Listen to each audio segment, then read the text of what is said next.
This year has been different. Said that all winter championships would be canceled. Now the NCAA canceling remaining championship games. This season will be different. But our path to greatness, to excellence, to championships, remains the same. And so we bring our drive, our determination, our hunger, yesterday, today, always. The journey continues.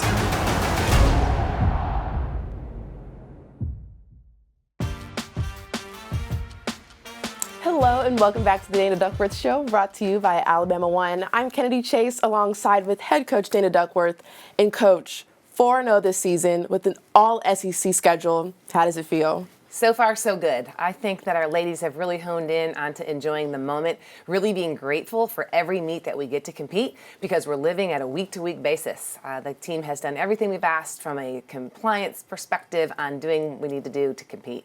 At Kentucky, we wanted to go 24 for 24. I really felt like we hit 19 for 24. And a hit routine to us is something where there's very small errors and we nail those landings. You know, we started off strong, strong on bars. And that's what we wanted to do. We wanted to build momentum. But our main focus was to show the world that we love what we do, to stay ultra focused on the details and with a lot of enthusiasm.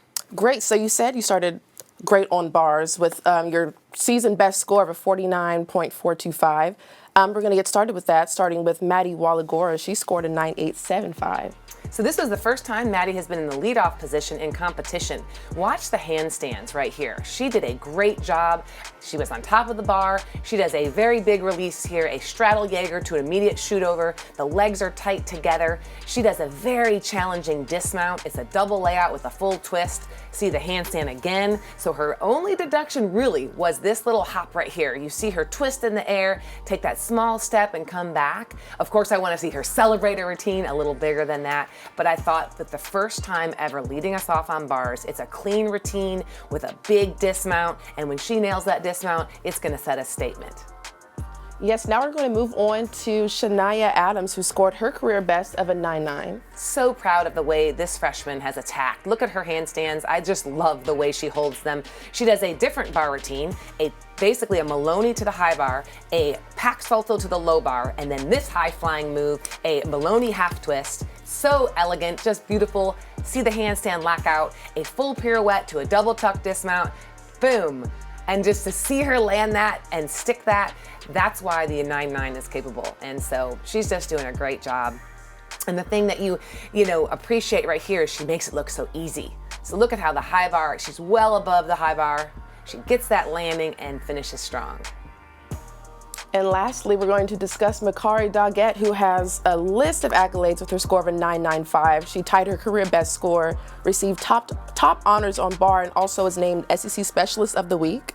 Yes, and I'll tell you, she has a bar routine that just floats. She has two huge release moves. She has a beautiful handstand at the end, and her dismount was flawless. So the one thing we don't want to get caught up on is how many times have I won that event? Because one thing she has done is week after week she has been in the first place spot. But it isn't about the outcomes. It's about honing in on the details, hitting every handstand, nailing those landings, and doing it with confidence.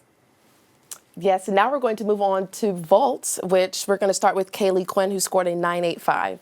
One of the highlights of the night was the excitement from this vault right here. Kaylee did the full and a half. It's a 10-0 start value vault, and look at that landing. I just love it. She does a little bit of a deep squat. That is really where the biggest deduction came from, but look at that smile. You can't replace that enthusiasm. Right here, she gets great pop off the table. Her legs are completely pinned together. She sees that focus, and you can just see that it was a very well executed vault. Little bend in the knees, but because when it's a normal speed, you really can't see that. So, Shallon Olsen follows behind her. She has a 10-0 start value vault as well. She does a double twist. You see her just pop off the table and then get that double twist in there. Her chest was a little low. She took those steps forward. However, that vault is getting better week after week. You know, she has a lot of competitive experience here. We just need her to basically overturn that, basically get the rotation all the way around. And she's just a little short. See how her chest is ahead of her feet? So if we can make that small tweak, that event's only going to get that much better. You know, we had some mistakes. I have to applaud Luisa Blanco in that anchor's position because we had to change what she was going to do right at the end of it. So she was warming up a 1.5, but because we had a few mistakes, we played it safe. We wanted to get out of the event wisely, and she went back to a full. So that mindset of being a woman on fire means you have to basically adapt to whatever we need you to do to be successful. So how does starting on bars instead of vault set the tone for the rest of the meet? Well, at an away meet, you know your order. You know that you want to start strong because at a home meet, there's always that little home competitive advantage. So to be able to start off on bars, you know, start off, make a statement, be ahead in the lead when you first begin, just gives you that confidence. So after you go to vault, you immediately go to another leg event and you go straight to floor. So I just love the resilience that we saw on this team because we had some mistakes on vault, we had to let it go, we had to move on, and they did just that on floor. Well, thank you, Coach. Don't go anywhere. When we get back, we're going to talk about floor and beam.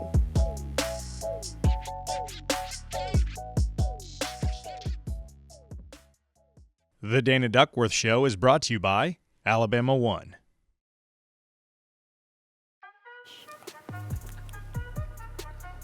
Welcome back to the Dana Duckworth Show, brought to you by Alabama One. And now we're going to discuss floor. And if you watch any Alabama gymnastics meet, you notice how involved the team is and how engaged they are when they watch those girls perform their floor routines.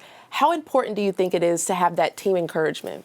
I think it means the world to these ladies. We have fun, and our ladies tend to always do better when they are loose, have fun, and are really present with the athlete that's competing. Great. Well, we're going to start with Shania Adams with her career best score of a 9.9. Now, I want you to remember that Shania fell on vault. She was coming from a fall and had to let that mistake go and come in here and do a beautiful floor routine. That is what a true champion does. I love the way Shania is coming into her own. As a freshman, she's getting a little more presentation in her moves. She does a gorgeous first pass, a round off back handspring, double pike. Watch the controlled landing. I mean, that is just, you can't do it much better than that. I want to keep encouraging her to show off her dance. This new leap series, a switch half, tuck jump full and a half. It gives her combination bonus. It fulfills a requirement that all floor teams must have, and she does it beautifully. This is a middle pass, a 1.5 front layout. Every floor team has to have at least 3 different salto positions. So you saw the double pike, you saw the full twist, now you saw the layout right here. Her third position, a tuck, double tuck, again, lands it beautifully, drops to the floor, and really holds that to this finish pose. There just wasn't a lot for the judges to take on that floor routine, and I was more proud of the fact that she came back after a mistake and did the most beautiful job she could do. Yep, just gorgeous. Stunning. And now we're going to move on to Luisa Blanco, who scored a 9.85. Not only did she do a great job for the first floor routine of the season, but watch her move, her elegance, and the way she uses her eyes. It's just gorgeous. She also does a double pike first pass, gorgeous landing. Just the way she finishes everything is just complete beauty. She goes into her second pass. She has a little different order than Shania, a double tuck position. That gives her the second salto position. Watch these leaps, a switch ring, switch half to a popa, which is a full twisting straddle jump. She sets up for her last pass. This was her only little struggle part. She went front full, front layout. You see that she had to get her legs under her a little bit, but she handled that just beautifully, covered it well. And then just look at the toe point. Look at the finish. I just can't speak to enough of the elegance, the poise, and the grace that this young woman has. Look at this. Switch ring, totally releases the head, past 180 split, switch half, 180. That's a really hard leap pass. It gives her 2/10 in dance bonus, and the fun part is Luisa is working on an upgrade for that first pass. If she gets the upgrade, then we'll be able to just do a 2-pass leap series. At the end of the day, it doesn't really matter because she does it well. Always does it well. So your last rotation was beam, and we're going to start with Alonza Clofer, who scored a 9.9. She also received top honors on beam and tied her career best for the second week in a row. I don't know if we can describe the emotion when we have Alonza start off on balance beam because she is the rock. She loves this position. She craves leading us off. It sets the momentum for the entire rotation. She does an elegant job here. I just like the way she attacks. So look at her looks. She looks at the judges. You see her fingers pop. She sets up for this full turn in a squat position. It's just beautiful. And she really kind of hits every pose. Her series right here, front aerial to immediate back handspring, legs are tight, toes are pointed, just beautiful. Right here, she does a beat jump, straddle half. It's really hard to do. She makes it look easy. She does a combination to a cat leap, side aerial. Again, look at her attack the finish. Now, what she works on every day in that gym is sticking more than 3 every single day of this dismount, and you just see her control that landing. You see her get excited. I mean, she's just been such a beautiful leader for this team this season. She has taken that role the second that we were quarantined back in March. She wanted to be a leader. She wanted to have a voice. And she is not only doing it with her words, she is doing it with her actions. And next, we're going to move on to Luisa Blanco, who scored a 9.875 on beam. And what you don't see is that Luisa is following 2 small errors that we had on this event. That puts a lot of pressure on Luisa. Bottom line, whether she knew it or not, if she stuck this beam routine, we won the meet. If she didn't, we were not going to win. Ooh. And so I just love the fact that she stayed steady and calm. And just like in her floor routine, you see every detail done beautifully. A switch leap to a switch half. Look how gorgeous that leap pass is. And she has a little small cover up there, but does it beautifully. Sets up for her dismount, a very challenging dismount in college gymnastics, a round off double full, and you see her just take that deep breath. She is relieved that she did her job. And the one thing you'll know about Luisa, she does it for her girls. It isn't about herself, it's about doing it for Alabama and the women she leads and gets to be a part of. Just gorgeous. So proud of what these women have done.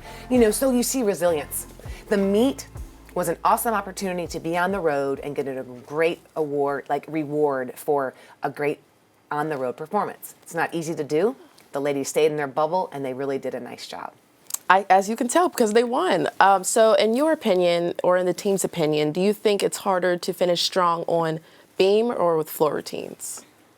It's such a different, the events are so different. I think the mindset is no matter what event you're on, you attack. You go after it, no holding back. And I think our women are really finding that gear. We know what our goals are. We want to hit 24 for 24 routines. We want to start on whatever event we start on, and we want to from top to finish, from the first all the way to the 6th, to nail every single routine. We did that on bars at Kentucky. We can continue to do that week after week, and the sky's the limit for this team. Well, that's it for all the rotations for last week's meets. Don't go anywhere, because when we get back, we'll be discussing Dana's tip of the week. The Dana Duckworth Show is brought to you by Alabama One.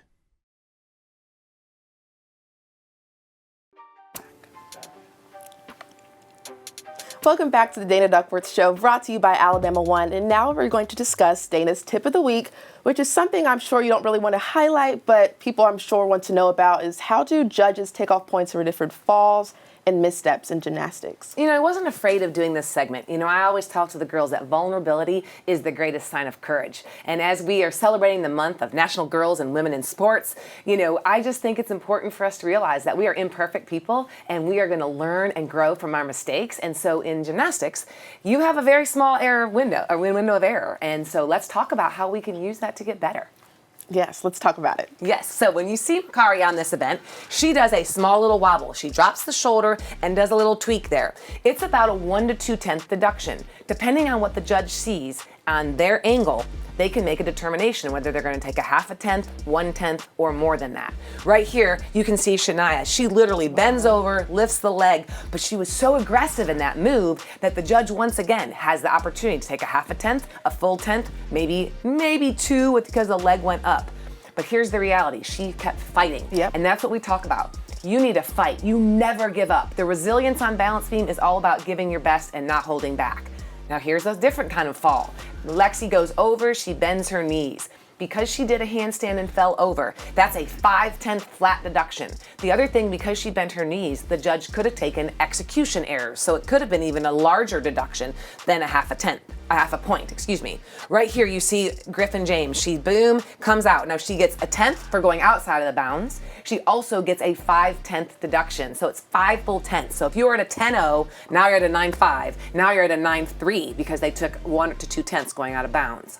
Right here, Emily lands on her feet. She has a front to double back, but watch her go out of bounds right here. You see the left foot kind of go out. Well, you kind of see that. And then you see your right foot slide out. So it's a flat 1/10 deduction off the total score.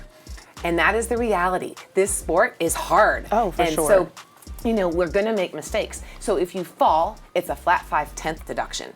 But then if you wobble or take small errors, the judges can make their own determination on whether they're gonna take a 1/2 tenth, 1/10, or more than that. But judges do judge in 1/2 tenth errors, and that's where the scores come from. I love how you mentioned resilience. I feel like that's just such an important quality to have, not just in gymnastics or in sports, but in life, that if these gymnasts can take with them for the rest of their lives. We really, truly teach life through athletics. That's the best part of coaching. And the one thing we know, you never give up. Yes, well, thank you for those amazing tips. And don't go anywhere. When we come back, we'll have a special guest. We have gymnast Luisa Blanco joining us, so don't go anywhere.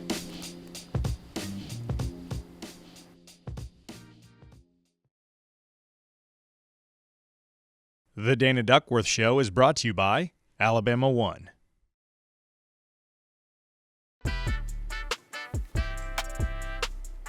Welcome back to the Dana Duckworth Show, brought to you by Alabama One. Surprise! I'm Dana, and I am so excited to have a guest on the show today, Luisa Blanco, in her sophomore year. I can't believe we're already a sophomore. Luisa joined us in January of last year. Think about this, as a freshman. You joined in January, and then in March, we have to go home because of COVID. And then we come back with an awesome attitude, and you are in your sophomore year. Tell us about how things are going so far, Luisa. It's definitely been a ride. I just started my sophomore year, like you said. I came early, so it's been different with COVID, but I'm getting into my routine and it's been a lot better. Just going along for the ride. It's been fun. Luisa, if we kind of talk about what's in your future, what are you thinking about you wanting to do after this gymnastics thing is all over? Well, I actually just decided on my major, social work. I don't know. I've always had the biggest heart, and I find such joy in helping people, and it's always been an interest of mine, so definitely excited about that.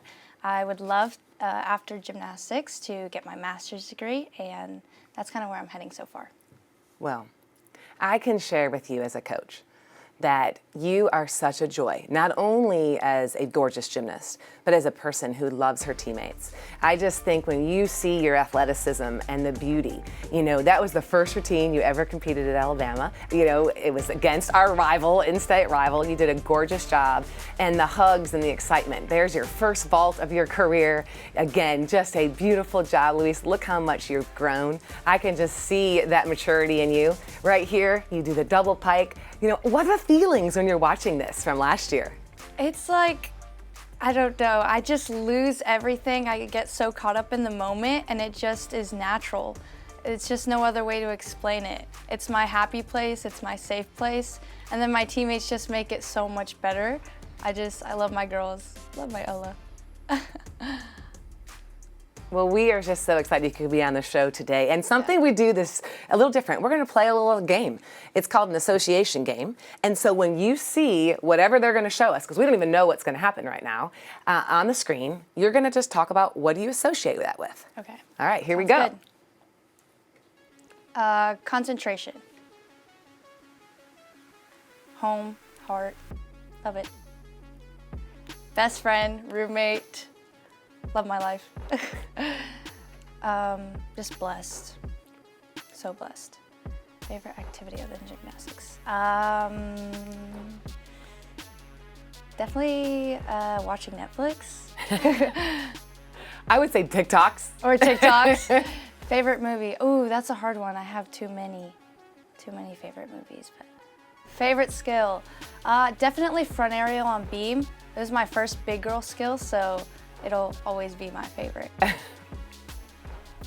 Who's the funniest on the team? Ooh, either Kari or Cam, the new freshman. They always crack me up during practice. Well, I would say the whole team can be funny at times. Yeah. There's no doubt about that. Well, that's a wrap for our association game. Thank you for being a part of that and letting our Bama fans learn a little more about you. All right, there's more to come on the Dana Duckworth Show, so see you soon.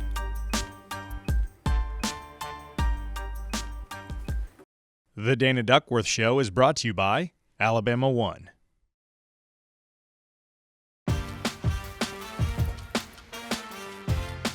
Well, welcome back to the Dana Duckworth Show, brought to you by Alabama One. And as you can see, we're looking at Coleman Coliseum, which will be where the Power of Pink meet will be for Alabama gymnastics against LSU in a couple weeks. Best place to compete in Coleman Coliseum, hands down. The excitement, our fans, we love it.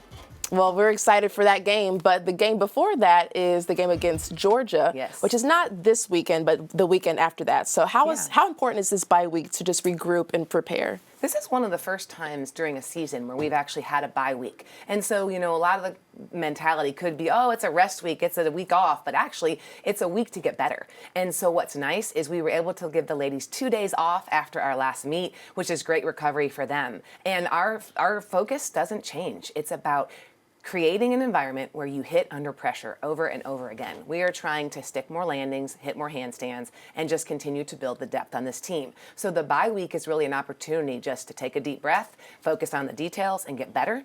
And then, of course, as we move into the what I think is one of the most exciting rivalries is Alabama-Georgia. You know, way back in the day that I used to compete, I'm telling you that Alabama-Georgia rivalry was heated, it was hot, and it was the place where you were going to have a great competition. So it's an opportunity for us to be on the road again, and I think that that's something that just makes us stronger. And our focus is, again, hit 24 for 24, continue to build our depth, get some more faces and great routines up there, maybe some more upgrades, and trust the process. So are there any improvements that you're looking for between this last meet against Kentucky and Georgia? Well, kind of like what I said at the very beginning of the show. The goal is to hit 24 for 24. A hit routine for us is no major errors and a stuck landing. And we've been getting 18, 19. So it's time for us to continue to just up that game and focus on the details. I just want us to do nothing but focus on week after week. You know, it's a long season. We have to stay resilient. We have to stay disciplined to the COVID protocols so we have the opportunity to compete, and we just have to be us. Well, I'm excited to watch that game, and I'm sure, or that meet, and I'm sure a lot of people are excited to watch that as well. Don't go anywhere for next week for the Dana Duckworth Show. We'll be talking about Georgia. See you next week, everyone. Roll Tide. Roll Tide. This has been a presentation from Learfield IMG College.